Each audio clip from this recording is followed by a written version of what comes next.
लाल उसके एजेंट थे और हमारे सामने शर्मा जी की दुकान में उसका ऑफिस बना था। वो सारा पैसा हड़पने का काम उस खबरी लाल ने किया है, उस एजेंट ने किया है।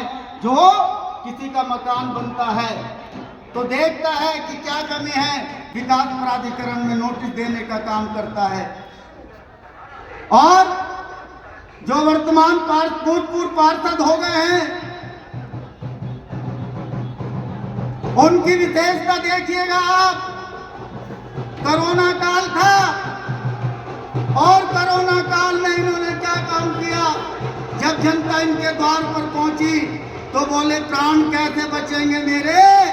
तो उस समय प्राण बचाने का अवसर बहुत नेता भाजपा के थे जो क्वारंटाइन हो गए थे, जो उस समय के मंडल अध्यक्ष भी थे। श्री सतपाल ब्रह्मचारी जी एक ऐसे शख्स थे, डॉक्टर सत्यनारायण जी एक ऐसे शख्स थे जिन्होंने मैदान जंग में रहकर इस हरिद्वार की जनता की समस्या को जाना, भूख को जाना, प्यास को जाना। और मुझको भी प्रेरणा मिली श्री सतपाल ब्रह्मचारी जी से कि मैंने भी 2 माह इस क्षेत्र में लंगर लगाया। 2 दिन भोजन की व्यवस्था नहीं हो पा रही थी। मैंने अपनी पत्नी के कानों के कुंडल बेचने का काम किया है। ये गंगा जी साक्षी है, अरे भोलेनाथ का साक्षी है, क्योंकि ये वार्ड श्री गंगाधर महादेव नगर है। और स्वामी जी इस क्षेत्र में शराबें बांटी जा रही है, मोबाइल के द्वारा पैसे बांटे जा रहे हैं। रात मदन कौशिक आए थे यहाँ पैसे बांटने।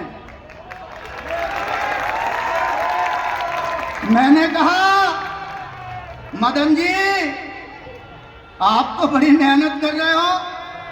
बोला मैं मेहनत करता हूं।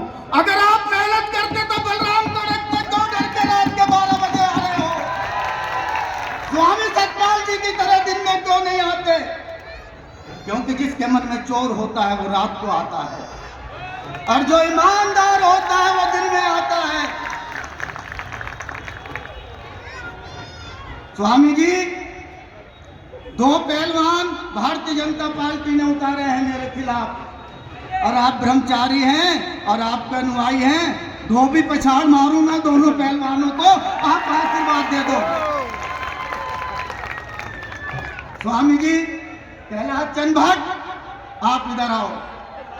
आज भगवान शिव के मंदिर के सामने शपथ ले। रामलीला भवन किसी के बाप की जागीर नहीं है। रामलीला भवन इस भीम गोडे की, इस खड़खड़ी क्षेत्र की जागीर है।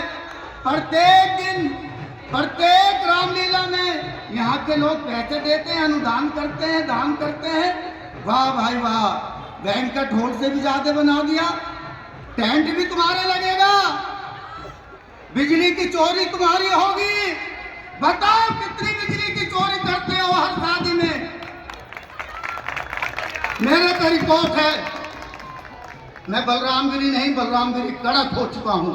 बलरामगिरी नहीं, बलरामगिरी कड़क हो चुका हूं। नहीं कहूंगा। एमजेपी पार्टी ने 2 कमजोर पहलवान बलराम कड़क के सामने उतारे हैं। एक है खबरी लाल और एक है राजकुमार, जो एक बार 2.5 साल में अपना इस्तीफा देके भाग गए थे। क्या आप उनको दोबारा पार्षद का वोट दोगे? दोगे तो बताओ, या नहीं दोगे तो बताओ। और एक पार्षद ऐसे पार्षद है, कोई इडली वाला ठेली वाला जाता है, उसका स्वामी जी कच्चा सामान होता है। वो कहता है पार्षद जी से कह दो 1 मोहर लगानी है, तो वो कहता है मेरी नींद खराब करने का काम कर रहा है। नींद तो अब तेरी खराब होगी, चिंता ना कर। और स्वामी जी मैंने अपने राजनीतिक जीवन में 4 व्यक्तियों का एक सामाजिक जीवन देखा है।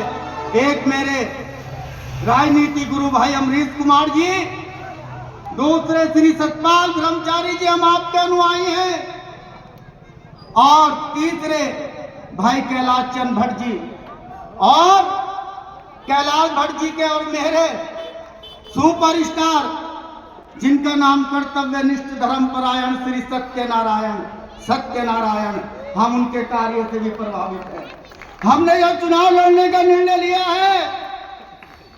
डॉक्टर साहब, हम आपके सपनों को साकार करेंगे। बलराम कड़ाकर, कैलाश भट्ट, श्री, मैं आपको तो शब्द कहूंगा, समय का अभाव है, आप पर क्षमा चाहता हूं, पर इस वार्ड की जनता ने आपको सबसे ज्यादा वोट दिया था, तो सबसे ज्यादा समय आपको इस मीटिंग में देना पड़ेगा। डॉक्टर सत्यनारायण जी, आज 4 वार्ड हैं, उस समय एक ही वार्ड था, वार्ड नंबर 13। बच्चा जच्चा केंद्र लेके आए, खबरीलाल ने सूचना की अधिकार की चिट्ठी लगा दी। वो कल चिट्ठी की बात कर रहे थे, नहीं बनने दिया। मैंने लिखी है ये चिट्ठी, जो कहता है कि चिट्ठी नहीं लिखना जानता है, आज चिट्ठी लिख के आया हूं।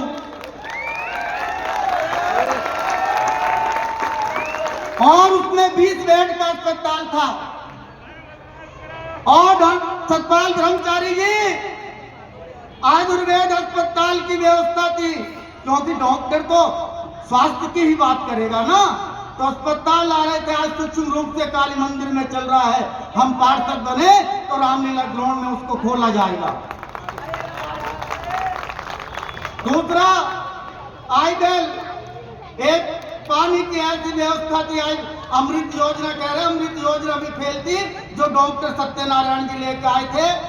खबरीलाल जी ने उसकी भी खबर चिट्ठी लिख दी।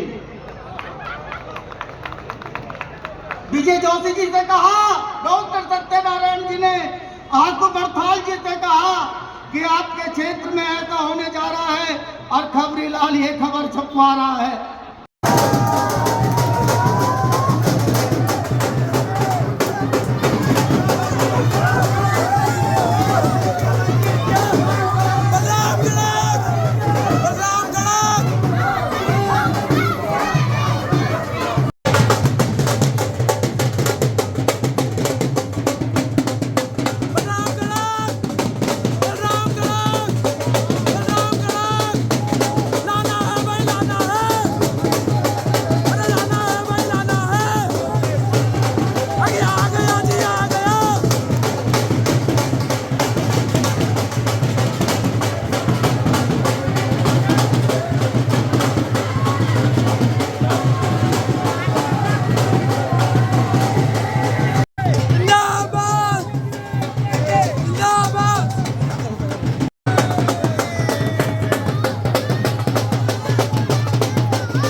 बलराम कड़क